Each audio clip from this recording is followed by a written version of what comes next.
Boa noite a Estamos ao todos. vivo?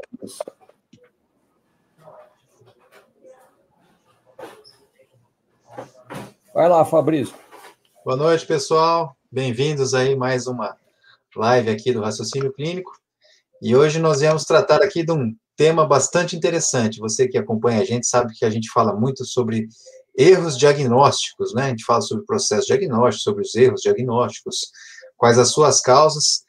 E agora a gente sempre tem aí uma dúvida, né? E agora temos a oportunidade de esclarecê-la, que é se os erros de diagnósticos, eles podem ser enquadrados como erro médico, de acordo com aquilo que diz o direito. Então, para ajudar-nos aí a compreender melhor esse assunto, sabermos essas respostas, nós temos a alegria aqui de ter com a gente como convidado hoje no nosso RC Convida, a doutora Alessandra. Boa noite, Alessandra, tudo bem? Olá, boa noite. É um prazer estar aqui com vocês nesta noite para a gente conversar um pouquinho sobre direito médico e medicina. Tá certo. Alessandra, então você é especialista em direito médico, é isso? Sim, eu sou advogada, pós-graduada em direito médico, sou autora de livro na área, professora de diversos cursos envolvendo direito médico, sou presidente da Comissão Nacional de Direito de Saúde, da ABA, que é uma associação brasileira de advogados. Enfim, tenho um pouquinho de experiência nesse assunto. Que legal, que legal. E você atualmente você atua em Brasília? Eu moro em Brasília. A minha atuação não é fixa aqui somente em Brasília. Eu tenho atuação em todo o território nacional, tenho vários parceiros por todos os estados do país. Então, atendo em todos os lugares, né? E pelo que eu entendi, tua atuação principal aí seria, então, na defesa também de médicos, aí, nossos colegas aí, né? Sim, sim. A minha atuação é focada principalmente na defesa de profissionais da área da saúde, como os médicos. Tá certo, legal. Muito bom. Doutor Leandro, Alexandre, aí estamos juntos mais uma vez. Certeza que vocês têm algumas perguntas aí para fazer para a Alessandra.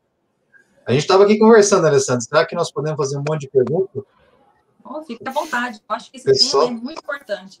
Se você me permite, viu, doutor Fabrício, esse é um ponto de grande dificuldade para os advogados. Então, eu acho que a gente vai ter muita coisa para conversar. Que legal. Vamos começar a nossa live. Tenho certeza que as pessoas muito estão bem. curiosas. Vamos lá, então. Eu vou compartilhar aqui.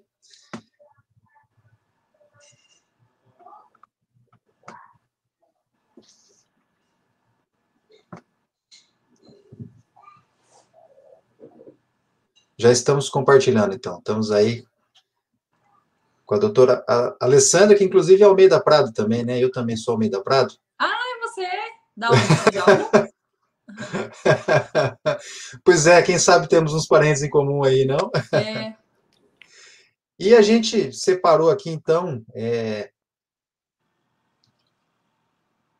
3 perguntas aqui que a gente mais se foca, mais gostaria de saber, né? Se todo diagnóstico, erro diagnóstico é erro médico, e se quando há danos relacionados com esse erro diagnóstico, né? Porque a gente, daqui a pouquinho, a gente vai comentar, mas uma parcela significativa, né, Leandro, dos erros diagnósticos, eles cursam com danos, né? Esses danos podem ser classificados aí desde leves até graves, né? Existe até uma classificação internacional de danos causados aí com relação à atenção à saúde, e que variam aí num score de 1 a 10, né? Se não me engano, de 6 ou 7 a 10, são aqueles erros que têm alguma incapacitação permanente, algum dano permanente, evoluindo até o dano máximo aí, que seria, claro, o óbito do paciente. E será que é possível a gente conseguir ter erro zero? Né? Então, quer dizer, a gente fala tanto de erro, de como melhorar o processo, será que a gente vai chegar nessa perfeição de não ter erro nenhum? E como é que a gente pode se prevenir, né, de ser processado? Se prevenir de errar, de ser processado, e como atuar aí nessa situação. E acredito que a gente pode dividir aqui nossa conversa aqui para os que estão nos acompanhando já perceberem como que vai ser o rumo. Então, a gente ia falar isso aqui, né, quer dizer, mais a Alessandra, né, como que essa imputação de erro médico ou profissional, e claro, a gente tem que também falar um pouquinho como que é feito esse diagnóstico, porque claro que isso aí vai ser parte da análise, né, do erro, da imputabilidade, e se a gente tem obrigação realmente de ter resultado em todo diagnóstico que a gente faz, né, qual que é a importância da informação que o paciente dá, e por último, nessa teoria da perda, fiquei bastante interessado nisso aqui, Alessandra, ficou aqui essa perda de uma chance, né, e o erro diagnóstico. Então, quando a gente vê lá a definição de erro diagnóstico, uma das definições é justamente aquele diagnóstico que foi feito errado, que foi feito muito tarde, mais tarde do que poderia com as informações disponíveis, que foi dado um diagnóstico errado, era a situação, o diagnóstico A e foi falado que era B, ou então o diagnóstico nem foi feito, foi perdido. Então, quer dizer, perdeu-se uma oportunidade e isso pode ter cursado ou não com danos, e como que se analisa, né, como que o médico tinha em mãos naquela época da consulta, que isso aqui já, lógico, já envolve um viés retrospectivo de você analisar aquilo que aconteceu no passado, mas tem que ter uma estrutura mínima aí de análise. Então, sem mais delongas aí, pode começar, Alessandra, o que você tinha pensado em nos contar um pouquinho? Bom, eu acho que o primeiro ponto de discussão, a gente compreender o que é o erro médico no viés do nosso direito, né? Então, assim, veja, nós temos algumas diferenciações envolvendo o direito e a medicina. Então, é muito importante que a gente reflita algumas questões para que a gente consiga entrar especificamente no erro de diagnóstico. Veja, no direito, quando a gente fala em erro médico, a gente discute basicamente 3 possibilidades. Então, negligência, imprudência ou imperícia. Precisa basicamente isso, mas é necessário que, ou seja, só é condenado o médico que acabar cometendo um ato imprudente, imperito ou negligente? Não necessariamente. Antes de eu especificar essa outra hipótese, essa exceção, eu vou falar bem rapidamente dessas 3 possibilidades. A imprudência é aquele médico que ele age numa situação que acaba acarretando um prejuízo. Ele tem uma omissão, um cuidado, aliás, é uma atitude omissiva que ele tem com o paciente e que acaba acarretando prejuízo. Vou trazer um exemplo. Imaginemos que ele atende um paciente por telefone, é um seu paciente, só que naquela correria, enfim, naquele dia a dia do médico, ele não presta atenção direito àquilo que o paciente está falando, não analisa o prontuário e ele acaba prescrevendo um medicamento sem analisar que aquele medicamento era um fármaco que aquele paciente tinha uma alergia e acaba acarretando uma reação alérgica nesse paciente. Então, a imprudência é uma atitude omissiva. Na negligência é diferente. O médico, ele age, só que o agir dele acaba agindo de uma maneira imprudente, negligente. Vou especificar. Imaginemos que ele vai passar a sua consulta, ele está de plantão, aliás, e ele vai passar visita nos leitos, nos pacientes que estão internados. Aí, durante essa visitação, ele fala assim, não quero agir assim. Eu vou direto na enfermeira e vou perguntar a ela quais são os pacientes e o que eles têm. E ali ele pega as orientações com a enfermeira-chefe, ela passa ali algumas situações pontuais e ele indica as prescrições médicas, sem analisar a conduta do paciente. Essa conduta do médico é considerada negligente. Então, o médico, ele age de uma maneira negligente, porque ele deixou de fazer uma coisa que ele deveria fazer. E a imperícia é até um pouco contraditório a gente pensar que um médico é imperito. Por quê? O médico, ele fez faculdade de medicina. Ele é um médico, um profissional capaz, muito capaz para atuar em todos os segmentos da área da medicina. Contudo, existem situações pontuais que demandam um conhecimento muito mais específico. Imaginemos que um recém-formado, ele está de plantão no hospital e ele decide fazer uma cirurgia, ele atende um paciente, e decide fazer uma cirurgia neurológica neste paciente que está internado no hospital. Ele não tem necessariamente a técnica específica para aquela cirurgia pontual. Então, caso ele venha causar danos no paciente, ele agiu de maneira imperito. Bom, diante dessas 3 situações, a gente junta outros 3 requisitos para configurar a responsabilidade civil dentro do direito médico, que são, que precisa a conduta do médico, o dano no sentido no paciente e o nexo causal. Vou explicar bem rapidamente, que aí vocês vão compreender como é que funciona o raciocínio do juiz quando ele condena um paciente. Vejam, ele vai analisar a conduta do paciente, do médico. A conduta do médico no sentido de negligência, imprudência ou imperícia, do jeito que eu acabei de explicar. Então, ele analisa a conduta do médico. Essa conduta, ela causou prejuízo para o paciente? Vamos imaginar que positivo, causou prejuízo. Mas esse dano sentido pelo paciente tem ligação direta com a conduta do médico? Vamos imaginar a seguinte situação, para ficar bem explicadinho. Vamos imaginar que esse médico faz uma cirurgia no paciente e esse paciente acaba sofrendo uma lesão durante a cirurgia ou acarretada pelo procedimento cirúrgico. Vamos imaginar uma lipoaspiração e de que a cânula acaba ferindo uma veia, enfim, acaba ferindo o abdômen do paciente e ele sofre uma hemorragia e acaba vindo a óbito. O dano sofrido para o paciente, qual seja a hemorragia causada pela talvez imprudência do médico ali, ou uma imperícia no agir desse médico, configura o dano sofrido por esse paciente. Então, nós temos a conduta do médico, o dano e o nexo causal demanda um conhecimento muito específico, jurídico, ligado à medicina. Por isso que existe a especialidade do direito médico, que é conseguirmos provar que a conduta do médico não causou o dano no paciente. Então, quando não há comprovação desse nexo causal, dessa ligação necessária, não tem a responsabilidade civil. Então, quando a gente fala em erro de diagnóstico, é necessário que tenha a conduta do médico, o dano sofrido no paciente e a ligação desses dois elementos, qual seja a conduta e o dano. Compreenderam?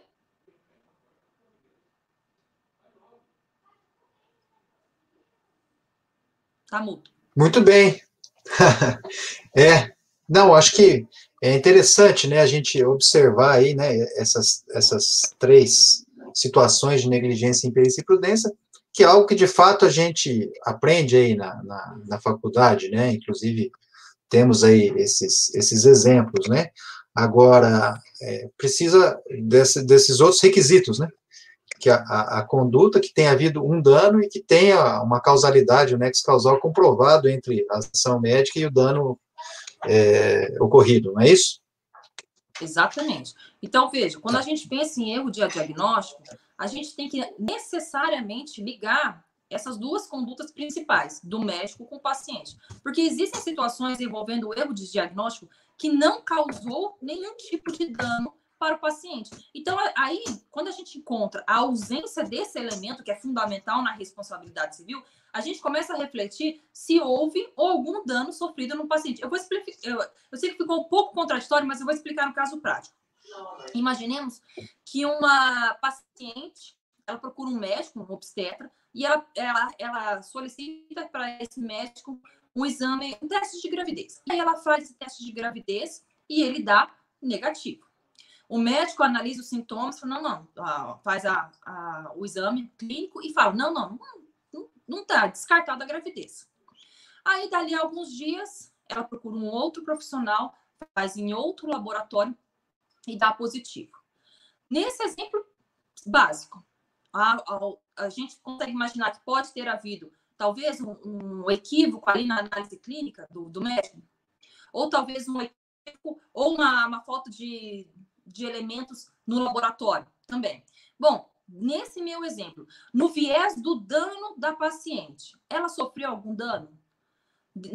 Nessa diferenciação de poucos dias entre o primeiro exame e o segundo? Não. Qual foi o dano sofrido por essa paciente? Nenhum. Então, a gente pode falar que esse erro de diagnóstico causou algum prejuízo nessa paciente? Não. Por quê? Porque ela não sofreu nenhum prejuízo. Logo após, ela fez um novo exame que confirmou. Talvez aquele primeiro exame não havia o HCG correndo em quantidades suficientes no sangue para que testasse positivo, ou talvez tenha tido algum equívoco no laboratório, mas em nenhuma dessas duas hipóteses causou qualquer tipo de dano para a paciente. Muito bem, e se a gente, sem entrar em casuísticas aqui, mas senão a gente não termina nunca, né, Alessandro? Se começar a imaginar cenários aqui, a gente tem todos possíveis para criar. Mas pensando assim naquele diagnóstico, né, Leandro, onde está tendo um raciocínio médico, aí, por exemplo, um quadro de cefaleia, né, e que é dado um diagnóstico de uma doença, Trata-se, passa uns dias, 15 dias, sei lá, não houve melhora, e depois é revisto esse diagnóstico e feito, não, esse primeiro não era uma cefaleia tensional, era uma enxaqueca, por exemplo, exemplo bobo aqui. E daí, aí se entra com o tratamento adequado e melhora. Quer dizer, dano tecnicamente não houve, né? Não confundiu uma enxaqueca que era uma hemorragia subaracnoide, por exemplo, né? Daí seria um erro com dano grave. Mas foi um atraso diagnóstico, então entraria na definição de erro diagnóstico. O diagnóstico foi atrasado, foi dado errado e depois foi atrasado, mas aparentemente não houve dano, a não ser passar 15 dias a mais aí com dor de cabeça, por exemplo, né? Isso daí configura só um erro diagnóstico ou é também um erro médico? Não necessariamente um erro médico. Primeiro, porque faltou o elemento dano. Faltou elemento. Nós temos aí a diferenciação de 15 dias entre o primeiro diagnóstico e o segundo diagnóstico. E outra situação que é muito importante para a formação do diagnóstico do médico, e você vai me explicar muito melhor do que eu. O médico, ele precisa analisar situações pontuais. Por quê? Porque eu estou querendo dizer, às vezes ele analisa aquela paciente, ou o paciente, ou a paciente naquele dia, e a captura de elementos formadores do diagnóstico não tenha sido tão amplos para que ele pudesse pensar no segundo diagnóstico confirmado após 15 dias. Ou mais, às vezes a estrutura que ele tinha naquele momento da consulta inicial não era a mesma da consulta no segundo encontro com o médico. Vamos imaginar que no segundo encontro, a paciente ela tenha fornecido muito mais elementos para esse médico para que auxiliasse no convencimento dele. Porque é muito importante e é muito interessante os médicos saberem disso, que o direito à informação que nós advogados falamos frequente da importância do médico repassar as informações sobre o estado de saúde, de modo geral, para os pacientes, mas esse direito à informação também é um direito do médico. Então, imaginemos que o médico ele recebe do paciente informações incompletas sobre o estado de saúde. Se o médico ele recebe informações incompletas sobre o estado de saúde, o diagnóstico dele vai ser falho. Imaginemos que ele tenha 10 possibilidades de sintomas de doença. Sei lá, vamos imaginar 10. Mas diante daquela limitação de sintomas ou informações fornecidas pelo paciente, ao invés de ter 10, ele tem 2. Então, essa ausência de informação aumenta a chance do médico vir a cometer uma falha. Então, esse equívoco não foi necessariamente do médico, e sim uma frustração, aliás, uma falha do próprio paciente. Entendi, interessante. Alexandre, você gostaria de fazer uma pergunta também, Alexandre? Sim, é até bacana que a Alessandra falou dessa questão da frustração do paciente. Pensei numa possibilidade seguinte. Imagina um procedimento estético que a pessoa está esperando alguma coisa e o médico faz os procedimentos e acaba essa pessoa se frustrando nesse procedimento. Eu acho bem difícil colocar, isso que eu quero perguntar, se é possível, de alguma forma, esse paciente ter algum respaldo legal para processar esse médico, haja vista que não necessariamente ocorreu uma imperícia do médico, que ele sabe fazer o procedimento e explicou para o paciente como seria feito, não necessariamente fez uma imprudência, porque ele fez o procedimento que era para ser feito, e também não fez uma negligência, porque ele fez todos os procedimentos, né? Então, assim, eu acho difícil também fazer esse nexo causal entre simplesmente a pessoa não gostar do procedimento, embora seja algo que, às vezes, altere bastante como a pessoa se vê na sociedade, e isso traz o meu medo, né, do paciente ter algum respaldo legal, mas, por outro lado, do médico estar respaldado nesses argumentos que a senhora trouxe para, né, protegê-lo. Então, queria saber como é que funciona essa relação. Olha, Alexandre, eu costumo dizer que essa situação, ela demanda do advogado um conhecimento muito específico no direito médico. É por isso que quando eu costumo falar para médicos, né, seja nas minhas palestras, seja para os meus clientes, eu costumo dizer que há a necessidade fundamental que um médico contrate um advogado especializado nesse assunto. Sabe por quê? Eu vou responder isso na sua pergunta. E, especificamente nessa situação que você colocou, há diversas condenações judiciais em face do médico. Exemplo, cirurgião plástico. A nossa jurisprudência, ela entende que nos casos de cirurgias estéticas, o médico ele se compromete com o resultado. cirurgias estéticas. Então, um cirurgião plástico, ele tem 2 tipos de cirurgia. A cirurgia reparadora e a cirurgia estética. A cirurgia reparadora é para reparar algum dano, por exemplo, reconstrução de mama. E a cirurgia estética é melhorar a aparência do paciente. Nessa segunda hipótese, a gente usa no direito uma terminologia que é a obrigação de resultado, que é uma teoria que veio da França e já nem é mais usada na França desde 1923, para vocês terem uma ideia. Mas aqui o Brasil ele adota essa teoria até o dia de hoje. Nessa situação, existem diversas condenações judiciais que falam que o médico, por ter feito uma cirurgia, se comprometido com uma melhoria na aparência, ele necessariamente se compromete com o resultado. Então, no seu exemplo, caso o paciente, após a cirurgia, ele não fique satisfeito, o médico teria o dever de reparar aquela frustração do paciente até que o paciente fique necessariamente satisfeito. Pois eu digo a vocês que com um conhecimento específico de quem advoga nessa área, é possível reverter essa situação. Como eu disse, essa teoria é uma teoria que ela veio da França e não é mais utilizada no Brasil. Aliás, não é mais utilizada na França. E no Brasil, a gente consegue quebrar esse entendimento jurisprudencial quando a gente prova, no decorrer do processo, que esse paciente ele sabia das chances como se fossem as reações adversas, das possibilidades de melhoria na sua aparência. Por que eu costumo dizer isso? Porque existem situações de cirurgia que o médico ele não tem como prometer, aliás, que a barriga daquela paciente vai ficar igual da Gisele Bündchen, porque a construção orgânica daquela paciente impede que fique, quiçá, semelhante. Então, a falta essa ausência de elementos possíveis faz com que o médico não há necessidade do médico se comprometer com esse resultado. O nosso Código de Defesa do Consumidor, no artigo 14, ele elenca algumas situações em que quebra essa responsabilidade em face do médico. Uma delas, por exemplo, é quando o médico ele fornece essas informações, ou seja, ele orienta antecipadamente as possibilidades de melhoria ou não naquela situação, as reações adversas, aquilo que vai acontecer no pós-operatório. E mesmo assim, caso não fique o resultado ele não fique satisfeito por uma ausência de resposta orgânica, por exemplo, é possível quebrar essa obrigação de resultado. Por isso que eu falei para vocês que é uma análise muito técnica, por isso que demanda um conhecimento muito técnico do advogado especializado nesse assunto. Então, é possível, eu costumo dizer o seguinte exemplo. Existem situações que o médico ele faz a cirurgia plástica, durante a cirurgia ocorre tudo perfeitamente, não há qualquer erro do médico, só que no pós-operatório a paciente não cumpre nenhuma das orientações fornecidas pelo médico. Ela vai para a academia, ela não faz o repouso, ela não usa os medicamentos, ela não faz a massagem, enfim, ela não cumpre nada daquilo. Então, o resultado da cirurgia não vai ficar igual, ou ao menos parecido com aquilo que ela tinha planejado. Houve erro médico? Não.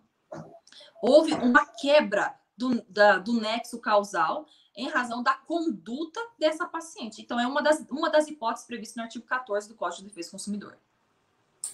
Perfeito, entendi. Muito bacana toda essa relação. Não tinha nem pensado um tantinho do que pode, né, vir a ser todo esse problema. Legal.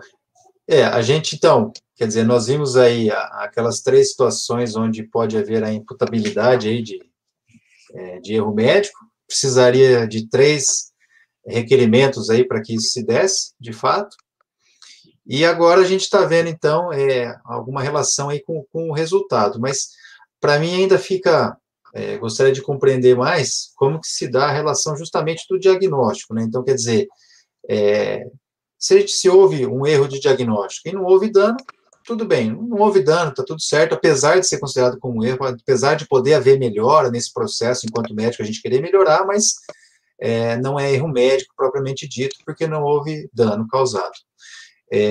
Agora vem outra pergunta. Quando há um erro diagnóstico e há um dano causado, isso é sempre um erro médico? Ou não? Como que funciona isso agora? Bom, se tiver presente esses 3 requisitos, incide a responsabilidade em face do médico, a responsabilidade civil em face do médico. Então, veja, imaginemos que o paciente, ele procura um médico e ele faz com sintomas de dor abdominal, enfim, aí o médico faz alguns exames e não fecha nenhum tipo de diagnóstico, ou dá um diagnóstico mais simplório. E ali, 6 meses ou 1 ano depois, o paciente continua ruim e procura esse médico, e aí ele descobre que, que estava com câncer já há muito tempo, num grau muito mais elevado, num grau 3, grau 4. Isso faz com que haja uma perda da saúde do paciente. Ou seja, a demora no diagnóstico ou o erro do diagnóstico inicial causou necessariamente o dano no tratamento do câncer desse paciente. Então, nessa situação, a gente pode pensar numa responsabilização desse médico. Aliás, o nosso Superior Tribunal de Justiça, ele compreende, como nessa mesma hipótese que eu disse, a responsabilização do médico pelos danos morais causados ao paciente. Então, os danos morais, ele não é o dano material, o dano financeiro sentido pelo paciente, e sim o dano emocional. A diferenciação do tempo da primeira consulta com a segunda, que acarretou na demora para o diagnóstico, causou um abalo emocional, um abalo psicológico, além de todo o retardo no tratamento, né? Mas no sentido dessa frustração do psique, envolve o psique, depressão, tudo. E aí nasce o dever do médico reparar esse dano. Então, a gente não necessariamente a gente diga que o erro do diagnóstico é um erro médico, mas havendo o erro diagnóstico que tenha acarretado danos ao paciente, nasce o direito desse paciente buscar uma reparação civil em face do médico. Que não necessariamente vai se comprovar de fato como foi, né? Porque eu acho que é aí que entra a importância de como que é o processo diagnóstico, né? Exato, dizer, então. É muito importante que nós, até advogados, compreendemos como é que é feito esse diagnóstico para que a gente consiga transcrever na petição, que é a peça processual que a gente faz de defesa do médico, como é que esse médico fez esse diagnóstico. Às vezes, essa falha, do meu exemplo que eu disse, diagnóstico de câncer, tenha sido meramente uma falha porque não era possível diagnosticar no começo, ou às vezes naquela cidade, naquele hospital, naquele momento, não haviam condições tecnológicas para o médico fazer aquele diagnóstico. Então, a demora nesse inter de tempo não é necessariamente causado pelo médico em si, né? Então, é muito importante que haja toda essa conversa entre o advogado e o médico para a gente conseguir traçar qual que é a melhor defesa. Às vezes, o médico, ele fez, como eu disse anteriormente, às vezes o médico não fechou o diagnóstico correto, não porque ele não tinha, que ele fez com imprudência, negligência ou imperícia. Às vezes, o paciente não ofertou todas as informações, porque às vezes o médico, enfim, às vezes não teve aquela relação de troca de informações necessárias para fechar o diagnóstico. Uhum.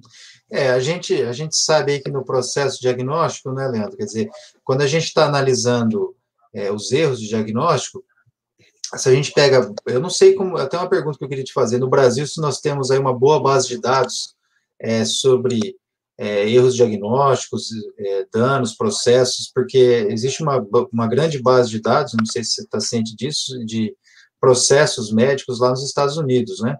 Então, tem várias pesquisas que são feitas aí com essas bases de dados, de casos já analisados, já julgados, né?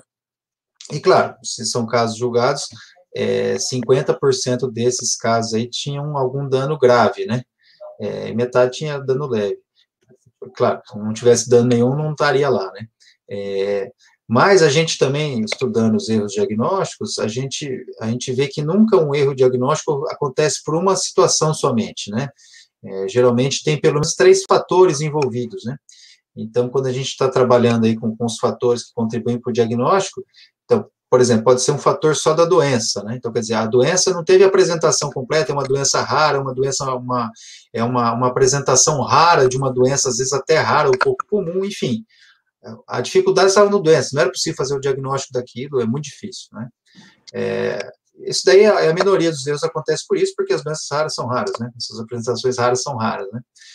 Agora, a maioria deles tem 2 tipos de erros envolvidos, que são aqueles chamados de erros cognitivos, que envolvem o próprio processo de tomada de decisão e análise do caso por parte do médico, e tem associados erros do sistema, onde, por exemplo, uma radiografia chega atrasada, o laudo não está adequado, o exame é perdido, é chegado atrasado o laudo desse exame, enfim, E geralmente nos erros diagnósticos a gente consegue perceber que aí pelo menos 3 séries de erros, no mínimo, né? Isso quando não tem mais. Então, por exemplo, associou-se aí um fator de que o médico fez o diagnóstico muito rápido, né? Ele chegou a uma conclusão muito rápida, um momento muito precoce, que a gente chama de fechamento prematuro.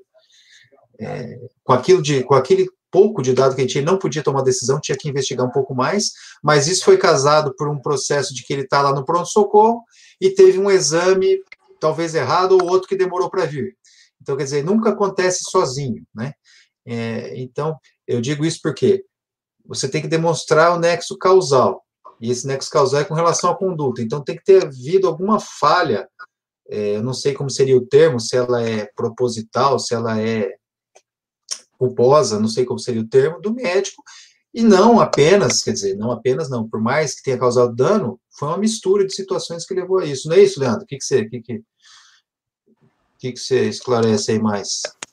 Esse comentário é interessante, Fabrício, porque realmente, né, o médico cada vez mais trabalha em equipe, né, e depende de todo um sistema e de toda uma infraestrutura para ele conseguir fazer diagnósticos com eficiência e segurança, né, cada vez mais é dessa maneira que a gente trabalha. Mas, por outro lado, quando a gente vê, né, notícias e discussões, né, e manchetes sobre erros de diagnóstico, em geral, tem uma atribuição de culpa desproporcional à figura do médico sozinho, né, como se ele tivesse que fazer tudo sozinho, quando isso não é verdade. E aí, inclusive, tem uma quarta categoria de erro, o Fabrício citou aí, né, o erro sem culpa, quando é uma doença que é impossível de diagnosticar, existe, né? O erro de sistema, quando tem um problema no sistema que dificulta o diagnóstico, falta de exame, etc. E o erro cognitivo, que são as falhas que ocorrem no processo de pensamento do médico. E tem um quarto grupo também, que é o erro de equipe, né, que vem sendo descrito mais recentemente, que é erro na comunicação entre as pessoas que estão envolvidas no cuidado do paciente. Então, tudo isso aí podem ser fatores, né, que podem contribuir para um erro de diagnóstico.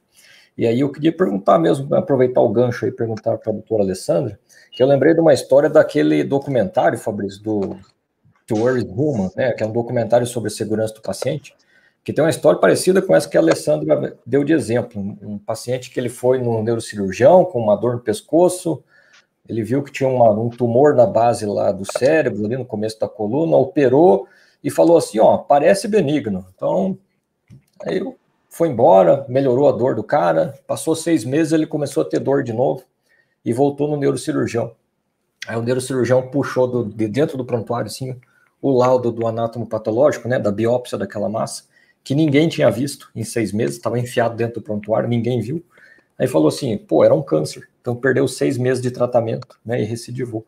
No caso aí, ligaram para o patologista, né, e perguntaram, mas por que você não comunicou o resultado desse exame? E ele falou, não era minha função. Então aí é um erro crasso de sistema, né, não tinha um sistema de notificar resultado de exame pro médico. Ele até mandou o laudo, né? Tava lá o laudo, mas ele mandou não o laudo, avisou, tava dentro do prontuário, no envelope fechado, ninguém abriu, ninguém leu, né? Então, assim, aí nesse caso, como é que faz, né? Porque realmente tem vários fatores em jogo aí determinando um erro de diagnóstico, especialmente em erros diagnósticos graves, com dano severo para o paciente, como o Fabrício falou.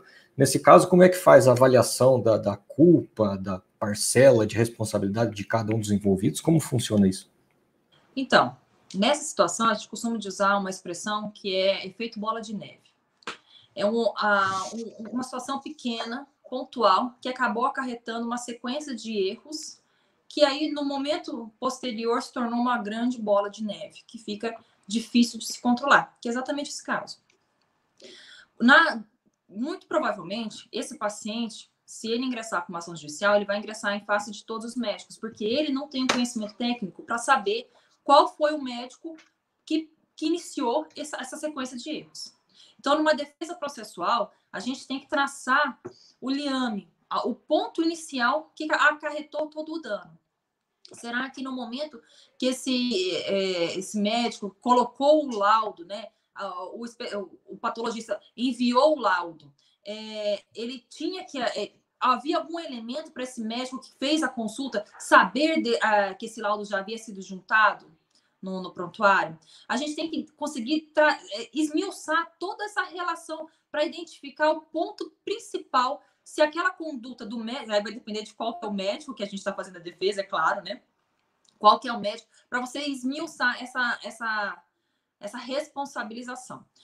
Por exemplo, imaginamos uma situação, vou dar um exemplo bem similar a esse, mas para ficar bem claro, imaginemos que o médico está de plantão, e aí um parto, né?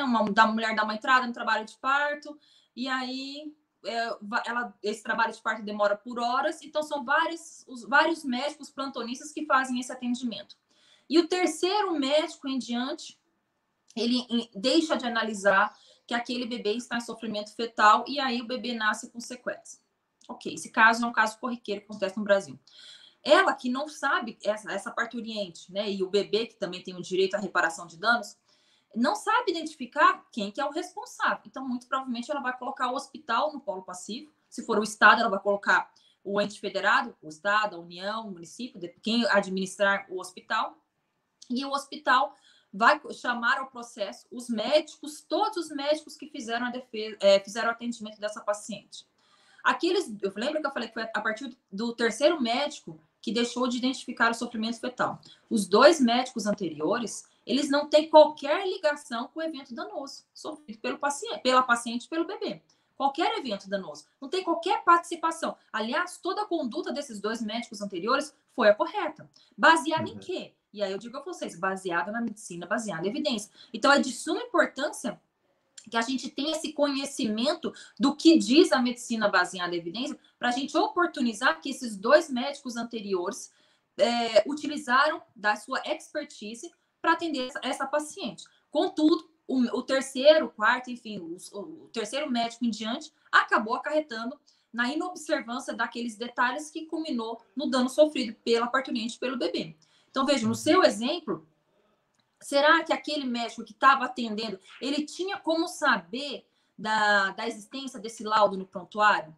Qual que era a responsabilidade nesse nexo nesse núcleo de multiprofissionais que atenderam essa paciente?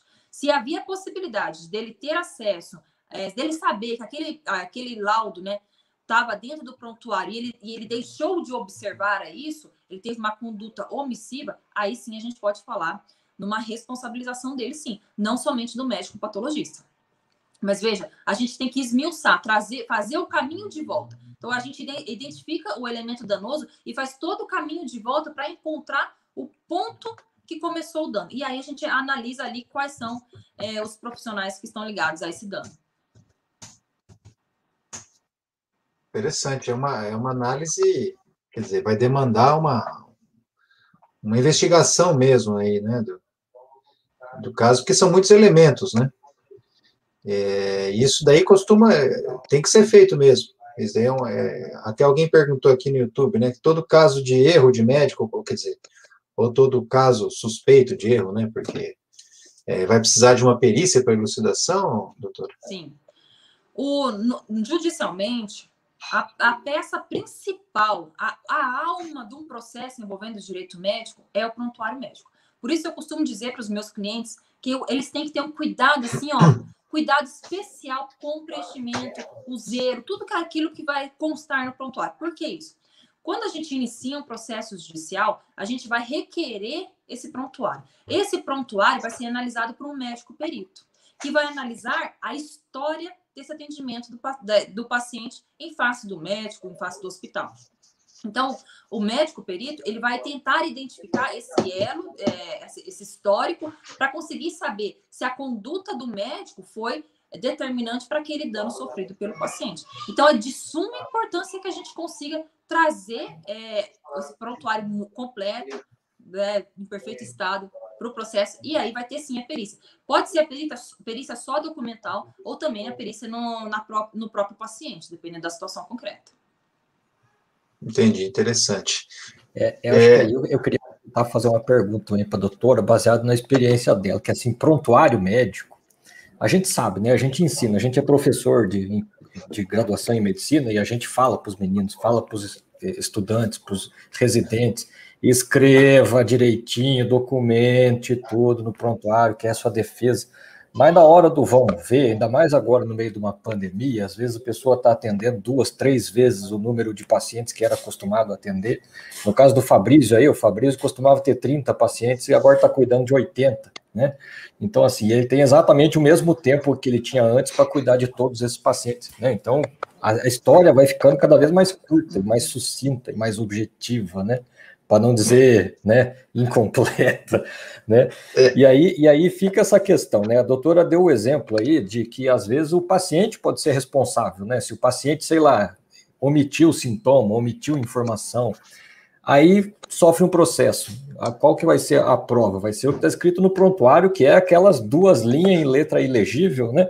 Que a pessoa faz. Como faz para provar que, de fato, o paciente não tinha falado aquela informação que não consta no prontuário, né? E não admitir que, assim, o paciente falou, mas o médico não anotou. Na prática, como funciona isso? É curiosidade minha mesmo. Não, então, isso é comum. Então, isso aí é o mesmo estudo bem complexo de tudo aquilo que envolve o atendimento médico. Então, a gente vai ter que analisar o prontuário. Então, se um atendimento foi no hospital, por exemplo. Às vezes, e é muito comum que aconteça isso, o médico coloca ali 2 linhas, com abreviação, aquela coisa bem com bastante pressa. Contudo, a equipe de enfermagem, ela costuma passar valiosas informações para nós, advogados, né? Então, a gente, você sabe que o prontuário, ele não é só preenchido pelo médico. Tem todos os profissionais que atendem o paciente, eles fazem anotação no prontuário. Então, às vezes, o médico não anotou alguma informação, mas a enfermeira anotou. Então, tem que ser analisado, eu costumo dizer para os meus alunos, né, para os médicos também, tem que ser analisado toda a gama desse prontuário, do início ao fim. Então, às vezes, o prontuário tem 1.000, 2.000, 3.000 páginas, você tem que ler do início ao fim, para você conseguir identificar ali elementos que muitas vezes o médico deixou de colocar. E também, às vezes, o médico, por exemplo, ele não colocou alguma informação dada pelo paciente, como você colocou. Só que na petição inicial, em que foi confeccionada para processar o médico, para traduzir o que é uma petição inicial, né, no nosso universo jurídico, o paciente processa o médico e aí ele confecciona, por meio do advogado, essa petição em que ele coloca ali as acusações. E, às vezes, ali na própria petição dele, ele entrega elementos que demonstram que o médico não sabia da informação. Ou pode acontecer de que aquela ausência de informação, ela tenha acarretado no médico uma inobservação de uma conduta. Então, vamos imaginar o seguinte. Imaginemos que a paciente, ela estava em trabalho de parto, ela estava com uma diabetes descompensada e ela precisou ficar um período de tempo antes do trabalho de parto no hospital. Então, no dia ela passou por uma cesariana de emergência. E aí, um ano depois, ela acaba acusando o médico de ter acarretado a ela a fístula vesico-uterina. Então, a existência dessa ferida, né, desse dano no nosso universo jurídico, desse dano, será que tem ligação com a cesariana feita pelo médico que estava de plantão? Vejamos, o lapso temporal entre a cesariana e o aparecimento da fístula pode indicar inúmeras ausências de informações, tais como não retorno da paciente no consultório, ausência de cuidados no cumprimento das especificações do pós-operatório. Então, veja, no meu exemplo, o médico não colocou nada ali. Por quê? Porque a paciente, ela não ofertou oportunidade para esse médico fazer qualquer tipo de informação. Então, quando um advogado ele verifica essa ausência de informações, se ele conhece o direito médico, ele vai virar a chave e vai trazer em benefício do próprio médico. Muito bom. Então, o pessoal colocou uma frase bacana aí, né, no YouTube. É isso aí, né? O que escrevemos nos defende, o que não escrevemos nos incrimina, né? Realmente. Até a gente, Alessandra, às vezes precisa saber um pouquinho da evolução do paciente, a gente corre ver a evolução da fisioterapia. Geralmente são muito boas, né, Leandro? A da fisioterapia é top. Porque tem palmas para eles, que as evoluções deles são ótimas. A avaliação pulmonar, tal, é excelente, de força. A enfermagem também é boa. Lembrando que hoje é dia da enfermagem, né? Parabéns aí para os profissionais aí da enfermagem, tão importantes aí para o cuidado. Então, a gente estava falando, né, um dos tópicos que você ia comentar, que também acho que é interessante, é isso, né, a obrigação de resultado, né, então, qual é que é a obrigação de resultado no diagnóstico? Então, aparentemente, aí no caso de uma cirurgia estética, existe uma uma certa obrigação aí no resultado, não absoluta, mas, né? E no diagnóstico, como que é isso, Alessandra? Quando o médico se compromete com o resultado. Então, veja, na cirurgia plástica, como eu disse, é uma cirurgia. Então, o médico ele não pode, em momento algum, em nenhum atendimento médico, ele pode se comprometer com o resultado. Ele fala assim, não, eu garanto a você que você vai ficar parecendo com a barriga da Gisele Bündchen. Ou eu garanto a você que você não tem doença nenhuma. Nesse momento é que o médico coloca na posição de garantidor, aí ele se compromete com o resultado. Então, dentro da medicina, é de suma importância que a gente traga essas informações para o universo jurídico. Por que eu estou querendo dizer isso? Porque você disse há pouco, Fabrício, a respeito da alta incidência de processos judiciais com os números americanos. Para vocês terem uma ideia, e eu vou responder a sua pergunta, aqui no Brasil, em 2016, nós tínhamos uma petição contra erro médico a cada 3 minutos. Uma peça a cada 3 minutos. Um processo judicial a cada 3 minutos. Ou seja, é um número muito grande, muito grande. E a condenação médica é muito alta. Então, demanda do advogado um conhecimento muito específico. Por quê? Porque o juiz, ele não tem as informações envolvendo a medicina. E eu costumo falar muito isso para os meus alunos. A gente tem que trazer essas informações para convencer o juiz. Por isso que a gente fala, e agora há pouco eu falei sobre a medicina baseada em evidência. O médico, ele tem que falar, orientar, diagnosticar, conduzir o atendimento médico com base na medicina baseada em evidência. Se ele não age assim, é bem provável que acabe cometendo um erro de diagnóstico ou uma falha no atendimento.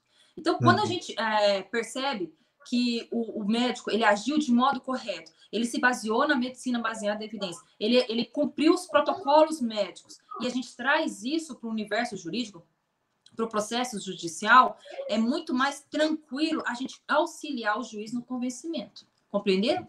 Então, por que eu estou querendo dizer isso? Porque nem sempre a falha no diagnóstico é um erro médico. Nem sempre, de acordo com o protocolo clínico, aquilo que os artigos, os estudos científicos diz a respeito daquela situação pontual, daquele atendimento, daquele medicamento, daquele tratamento, da doença específica, permitia que o médico conseguiria diagnosticar daquela maneira que o paciente acredita ter sido vítima de uma falha, entendeu? Então, é de suma importância que a gente consiga trazer todas as informações para o processo. Eu acho que esse é um ponto importantíssimo, né? Porque, assim, quem estuda um pouco de medicina baseada em evidência, quem entende um pouco como funciona o diagnóstico, sabe que existe uma razoável margem de incerteza, né? Na prática da medicina. Inclusive, o nosso colega aqui, o Alexandre, estava falando de incerteza outro dia aí, né, Alexandre? No evento lá do STARS Brasil, lá da Choose Wisely, comentando exatamente sobre a existência da incerteza, que dificilmente o médico vai ter certeza absoluta das coisas, né? Poucas situações de medicina permitem um diagnóstico com certeza absoluta. Então, sempre existe uma certa margem de dúvida. E a beleza da medicina baseada em evidência é que ajuda exatamente a quantificar essa incerteza, né? Qual que é o grau de incerteza ali que o médico está trabalhando, né? E aí vem essa questão de que diagnóstico não é garantido mesmo, né? Como o doutor Alessandro está falando aí. Mas o importante é que o médico tome todas as condutas mais adequadas cientificamente, tecnicamente, né, falando, para que chegar ao melhor resultado possível. E isso tem que estar documentado em prontuário. Em resumo, é isso, né, doutora, para tentar proteger. É exatamente isso. É muito importante que tenha tudo no prontuário. É muito importante que o médico ele passe essas informações para o paciente. Ele precisa passar essas informações. As informações de que ele não tem, que a medicina ela nunca pode ser entendida como uma obrigação de resultado. Porque existem situações que realmente não tem como o melhor médico do mundo diagnosticar ou antever eventos adversos. Eu costumo dizer que tem situações que fogem do controle pela própria reação orgânica do paciente. Então, o médico pode examinar, antever, imaginar, mas garantir? Nenhum. Não tem como. Tem situações que não tem como. Foge do controle. E é por isso que eu falei que a gente precisa trazer isso para o direito, trazer isso para o processo, para que o juiz, porque deixa eu até passar essa informação, é difícil a gente encontrar cidades no Brasil que tem uma vara especializada para julgar casos envolvendo erro médico. Então, o médico que julga o erro médico, muitas vezes é o médico que julga acidentes de trânsito, ações de indenizações comuns. Então, ele não sabe desse conhecimento específico. Por isso, é necessário a gente trazer esses elementos para a petição. Tem a frase do médico aí, que a gente gosta muito, o Sir William Ozer, que é considerado o pai da medicina moderna, já tem aí uns 130 anos essa frase dele, mas ele costumava dizer que a medicina é a arte da incerteza e a ciência da probabilidade, né? Então, e eu gostei do seu comentário que essa obrigação no resultado, quer dizer, ela não é algo per se, não é algo que se já imputa ao médico a princípio que ele tem essa obrigação de resultado, né? E no caso ele pode querer pagar de bacana e falar assim, não, tem certeza que você não tem nada, ou certeza absoluta que é isso, né? Então, também não querer ter esse estrelismo, né, Leandro?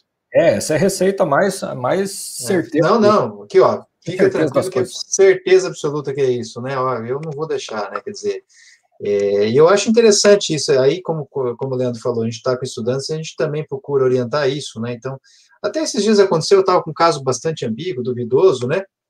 E eu orientei a paciente, falei para ela que, olha, eu não tenho certeza do seu dado, para fazer uma biópsia seria complicado por conta da sua situação de saúde, que daria o diagnóstico de certeza, possivelmente, mas não temos como fazer isso, então eu vou assumir que seja tal coisa na ausência de outra saída melhor, mas eu não tenho certeza, né? E pedi lá, e na hora da conduta, lá, o estudante residente colocou uma conduta simples, né? Agenda o retorno, não sei o quê, fazer tal exame. Eu falei assim, cara, não foi isso. Como que você vai escrever na minha consulta tudo isso que eu falei desse jeito? Não. Escreve aí, do jeitinho que eu estou falando. Expliquei para a paciente que o certo seria fazer A, B e C, mas que não dá por X, Y, Z, que o mais provável agora é isso.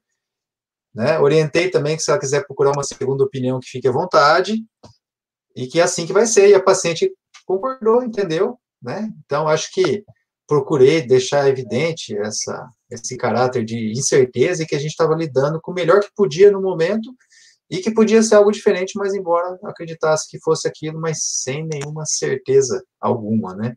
Então, acho que essa importância de anotar também, colocar essas incertezas, né?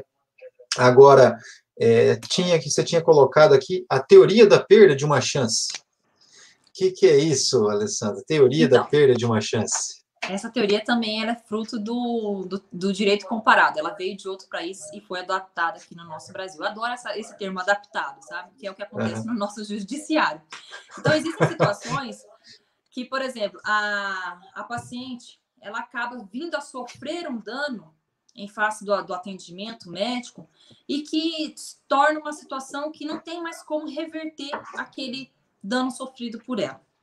Então, é uma situação...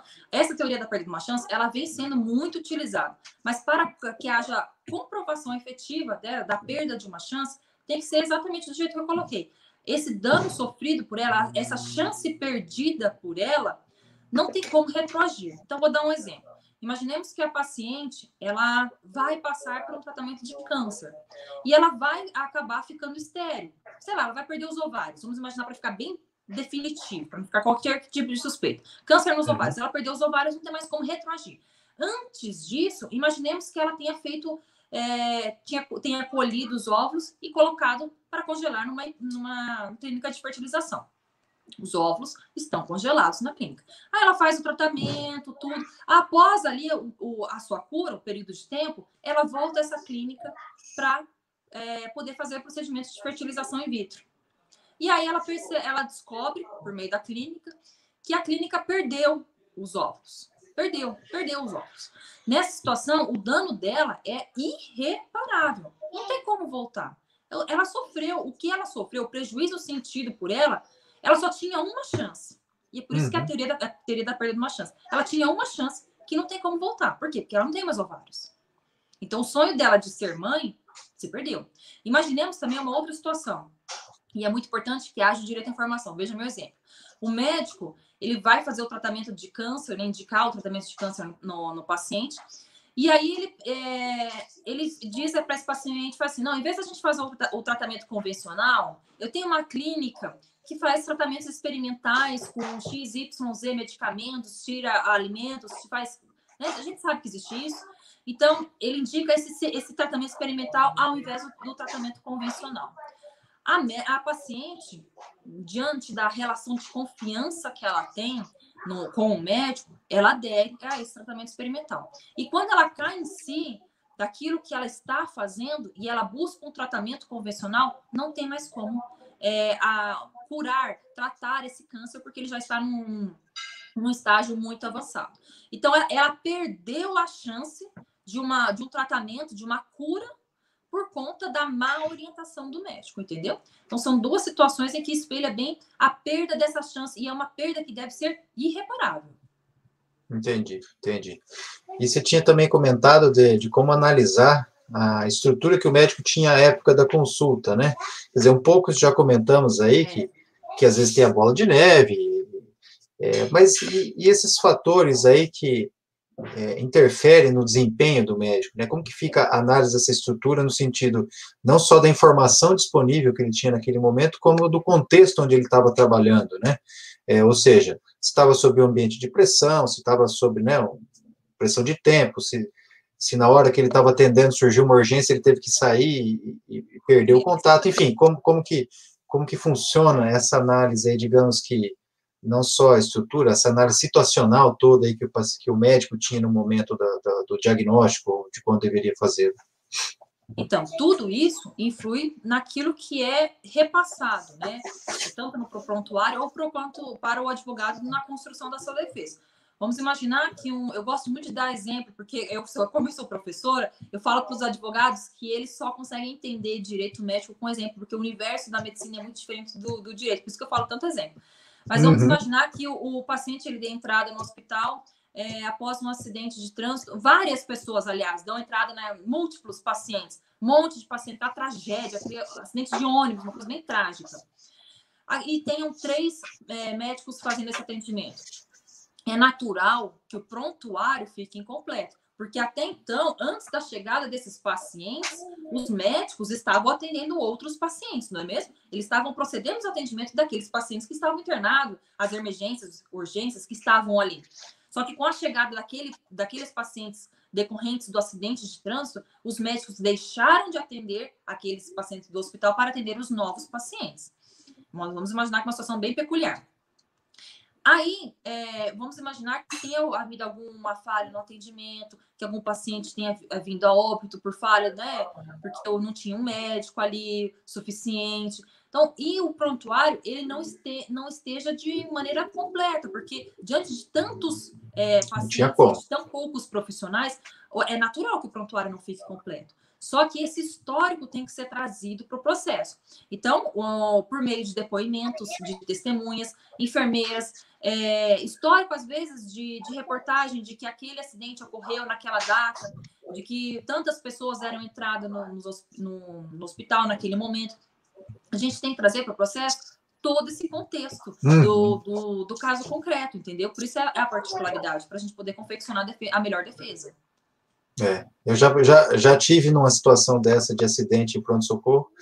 Agradeço a Deus até hoje, porque já estava no final do meu plantão. Mas é horrível. Você começa a ver paciente chegando, o pessoal liga, teve um acidente eu lembro até hoje, acidente de ônibus na Serra, aqui, está com 20 vítimas. Eu falei, pelo amor de Deus. E você já vai se preparando naquele tempinho que está vindo o transporte, organizando, do jeito que dá, chamando o colega para atender, e começa a vir um com o braço quebrado, o outro com exposição de massa encefálica, e nessa ocasião, depois que comecei o atendimento, fizemos a troca de plantão e tal, eu lembro até hoje, teve uma paciente que evoluiu a óbito, infelizmente, porque ela teve um diagnóstico perdido, porque era tanta gente, e tanta gente, às vezes, mais grave ou mais idosa, que era uma paciente jovem, e ela tinha uma fratura de fêmur e fez uma embolia gordurosa, que é algo muito raro, né, e você vê, né, mas era uma situação bem dessa que eu já passei, não gosto nem de lembrar, se eu sonhar é pesadelo, mas é isso, né. Até teve uma pergunta aqui que uma pessoa mandou aqui, que é, se o médico não tem muita certeza do diagnóstico, é melhor comunicar isso ao paciente, né? Então, do ponto de vista médico, pode surgir esse questionamento, porque às vezes a pessoa tem receio de dizer que tem dúvida, né? Então, do ponto de vista médico, eu digo para você, sim, você tem que manifestar isso, que você não tem certeza do diagnóstico, para que a pessoa tenha informação clara do que está acontecendo, dos procedimentos que você vai levar, do que ela deve observar nessa incerteza. Então, fica até mais claro, por exemplo, se você não tiver alguma mudança na sua sintomatologia, por favor, volte, porque teu caso não é grave, porém eu não tenho certeza. Ou para você dar a chance da pessoa procurar um outro profissional, que de repente é melhor que você, mais capacitado, por que não? E pode conseguir esse diagnóstico. Então, sim, não tenha receio disso, nem de anotar. E do ponto de vista jurídico, como que o médico deve proceder quando ele não tem essa certeza aí, Alessandra? É o direito à informação. Nessa situação, ele tem que ser o mais verdadeiro possível. Não tem essa história do médico ele querer enganar, omitir, mentir. Ele não pode fazer isso, em nenhuma hipótese. Então, se, por exemplo, ele não sabe, ele não conseguiu identificar. Às vezes, ele examina, faz exames no paciente e ele imagina 3 possíveis diagnósticos, 3 possíveis doenças, mas ele não consegue fechar o diagnóstico. Ele tem que dizer isso para o paciente. Olha, eu examinei, jogar aberto, porque a gente tem que lembrar e também resgatar isso na relação médico-paciente, que é a confiança. Então, o médico dizer, mostrar, e não é fraqueza, na verdade, às vezes naquela situação não deu certo, não conseguiu fechar. É humano, né? É o organismo. Então, ele dizer para o paciente, olha, não consegui, veja bem, olha aqui os exames, ele vai explicar a situação concreta, ele vai explicar o porquê ele não chegou a esse diagnóstico. E ele pode muito bem passar, recomendar um outro profissional, talvez um profissional mais especializado, para continuar o segmento. Então, assim, o que não pode é o médico omitir ou negar o direito à informação a esse paciente, em nenhuma hipótese. Eu acho que esse é um termo muito bem colocado, porque a gente muitas vezes fala nesse sentido, né? De dar oportunidade, da explicação, mas esse tema, esse ponto de vista jurídico aí acrescenta algo que é próprio do direito mesmo, que é a justiça, né? É justo que o paciente tenha informação, né? É o direito à informação, é literalmente tocando aí a justiça, né? Então, nós não podemos falhar em ser justo com o paciente que tem direito a essa informação. Acho que a gente está com um tempinho aí de live, temos mais uma pergunta aqui e eu gostaria de fazer mais uma para a gente poder finalizar. Tem uma no YouTube aí, Leandro? Você quer colocar para a gente? O Vinícius Matheus perguntou aí, então, né, qual que seria o cenário dos processos sobre erro médico no Brasil? Se tem muitos, apesar da baixa disponibilidade de profissionais especializados em direito médico, é possível ser bem defendido, né? E eu ia acrescentar se é possível ser defendido e como eu ia acrescentar essa pergunta, como que é aquilo que você percebe, qual que é a visão do juiz, né? Você precisa ser bem defendido, existe alguma inclinação por parte do juiz de ir a favor mais de condenação, de relevar outros aspectos, como que é isso? Bom, o nosso número de processos envolvendo erro médico no Brasil é altíssimo. É altíssimo. Veja, em 2016, eu disse que entrava-se, dava início a um novo processo judicial envolvendo erro médico a cada 3 minutos. Um processo a cada 3 minutos. É um número muito alto. Isso em 2016. Hoje, por conta da pandemia, esse número está elevadíssimo. Elevadíssimo. E o que está por vir, o cenário que está por vir é ainda pior. Então, nós teremos um aumento de... Porque, assim, justamente, o médico ele está tendo uma péssima infraestrutura de trabalho, ele está trabalhando sobrecarregado. Muitas vezes, a equipe de enfermagem, que dá um apoio muito grande para o médico, ela está extremamente sobrecarregada. E o médico, os profissionais da saúde, naquela expertise que ele tem que ter naquele momento rápido, ele deixa de ter porque ele está sobrecarregado, fisicamente e emocionalmente. Então, tem acontecido muitos erros médicos, muitos mesmo. Então, assim, a tendência infelizmente, que haja um grande aumento. A segunda pergunta é como que funciona a cabeça do juiz, né? Então, infelizmente, como eu disse, os juízes, em pouquíssimas cidades, nós temos varas especializadas para julgar situações como essas. Geralmente, é o juiz civilista da cidade. Então, o juiz que julga causas civis, acidente de trânsito, ação de indenização, briga de vizinho, ação de cobrança, nesse segmento. Então, ele não tem esse conhecimento específico. E aí, eu entro com um segundo exemplo, muito do universo de vocês. Quando vocês quebram uma perna, vocês vão atrás de um ortopedista ou de um dermatologista? É claro que de um ortopedista. Exatamente a mesma situação. Caso vocês, médicos, sejam processados ou estejam numa situação peculiar, vocês precisam procurar um advogado especializado no assunto, porque ele precisa ter esse conhecimento específico. É como eu disse, precisa trazer essas informações para o processo. O juiz, ele não sabe. A tendência do nosso judiciário é, sim, ir a favor dos pacientes. E eu te digo até um índice. Em torno de 80% das decisões judiciais são favoráveis ao paciente. Mas isso é um caso que, o médico é processado, ele vai ser condenado? Não, depende. Depende de uma série de fatores. Como eu disse, a análise do prontuário. A primeira petição de defesa do médico, ela tem que ser construída já pensando na última peça de recurso. Então, o advogado, ele tem que ser muito, muito competente, ter muito conhecimento na área do direito médico. Porque pode ser que ele seja um especialista em direito tributário. Ele é ótimo em direito tributário, mas ele não sabe nada de direito médico. Então, ele vai acabar deixando de atender o médico do jeito que ele deveria. Então, é de suma importância que tenha esse conhecimento específico. Legal, entendi. É uma taxa bem alta de mortalidade, né, Leandro? O base rate aí de perder processo é 80%, né? Você me permite mais uma pergunta para a gente finalizar, Alessandra? Até que foi o motivo do nosso primeiro contato aí, que nos conhecemos até nas mídias, né? Como que é legal as mídias aí, né? Conhecer tanta gente. Mas como que fica, então, essa relação, né? Entre isso que a gente tem estudado, mostrado sobre o processo diagnóstico, raciocínio médico, como que isso pode ajudar, no caso aí, o seu trabalho e também a análise de erro médico no tocante aí, principalmente aos erros diagnósticos, esse trabalho todo cognitivo do médico aí, como você enxerga aí uma possibilidade de que esses conhecimentos mais novos sobre o raciocínio, pensamentos, processos aí mentais do médico podem auxiliar nesse trabalho? No universo jurídico? Fundamental. É como eu digo, eu costumo dar o seguinte exemplo nas minhas aulas para os meus alunos, né, os advogados. Nós, do direito, nós temos um pensamento muito engessado, e é o mesmo pensamento dos juízes. Nós gostamos de colocar cada coisa no seu quadrado. Então, para nós, é uma teoria, é uma conduta, a gente especifica demais, porque é o nosso universo. O universo do médico, a cabeça, o jeito de pensar, o raciocínio é totalmente diferente. Então, por isso que muitas vezes o juiz não compreende porque o médico não diagnosticou o paciente.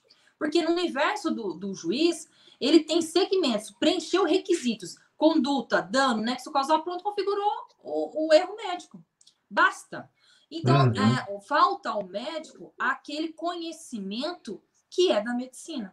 Então, é de suma importância, eu digo assim, que vocês têm um trabalho excelente, porque eu pesquisei demais vocês pelo site, pelo Instagram, esses conhecimentos que vocês passam. Nós, do universo jurídico, a gente precisa compreender cada vez mais como é que funciona o raciocínio do médico para que a gente produza defesa mais qualificada, mais benéfica para esse médico. E lembrando sempre que a gente tem que trazer isso na petição para que a gente consiga convencer os juízes, né? O judiciário em si. Muito bom. É isso aí, né, Leandro? Alexandre, eu acho que falamos bastante, né? Puxa, quanto esclarecimento, quanta coisa boa que a gente pôde ouvir, né? A gente fica muito grato aí, realmente, com a sua presença, Alessandra. Leandro, você quer comentar alguma coisa aí, meu pai?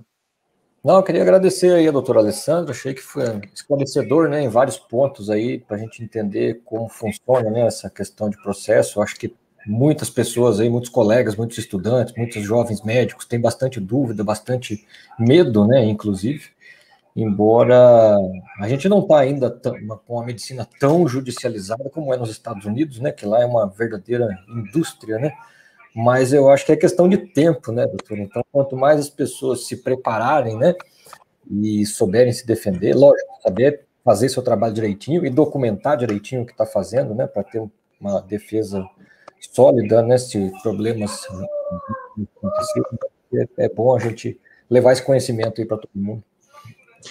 Muito bom. Foi muito aprendizado mesmo. E é bom saber, né, que esse tipo de estudo, isso que a gente se dedica, pode auxiliar, né? Então, a gente fica também aqui à sua disposição aí, se a gente também puder ajudar nossos colegas, até do ponto de vista jurídico, né, tanto os nossos colegas médicos quanto os advogados, também a gente fica à disposição, claro, a gente tem aí esse compromisso aí de poder estar auxiliando os estudantes, o aprendizado, a educação, né, a medicina de modo geral, que é a nossa missão aí, né, Leandro? Então, agradeço novamente a sua participação. Já pensei em mais um monte de coisa para te chamar, você fica ligado aí. Fique à vontade. Falando de direito médico, eu fico horas e horas. Que legal, Alessandro. E a gente então, se você... a gente não comentou sobre direito médico preventivo, que é a prevenção de processos judiciais, mas fica claro. com oportunidade. Perfeito, claro, com certeza, vamos fazer isso. É o tema da próxima. Se tiver mais alguma coisa que você gostaria de comentar, Alessandro, alguma mensagem? Não, eu não quero que os médicos fiquem desanimados com toda a minha apresentação, né? Não assim, o cenário não é propenso, infelizmente, porque nós temos um sistema de saúde no Brasil que é falho, tanto o sistema particular quanto o sistema, ainda mais o SUS, né? O sistema público de saúde. Mas existem condutas que os médicos podem aderirem para se precaverem, para não serem processados. Essa relação médico-paciente, ela vem sendo modificada aos longos dos anos. Então, os médicos, eles, a partir do momento que eles fazem como vocês fizeram, eles reconhecem a necessidade de continuarem se atualizando, isso já é uma modificação da postura, uma melhoria na relação médico-paciente e, consequentemente, uma menor incidência de processos judiciais. Então, assim, parabéns pelo trabalho de vocês. Vocês estão, assim, contribuindo demais para a classe dos médicos. E contem comigo, que é um prazer falar sobre o direito médico. Vocês já perceberam que quando eu começo a falar, não paro mais, né? Então, a gente também. A gente só para porque tem hora aqui, senão o pessoal vai tudo embora do YouTube. Mas é isso aí. Obrigado novamente e espero realmente, com certeza, a gente ter mais encontros aí. Combinado. Boa noite, pessoal. Obrigado para todos aí que nos acompanharam aí no YouTube, nas mídias. E até a próxima. Espero que tenham gostado. Boa noite. Tchau, tchau.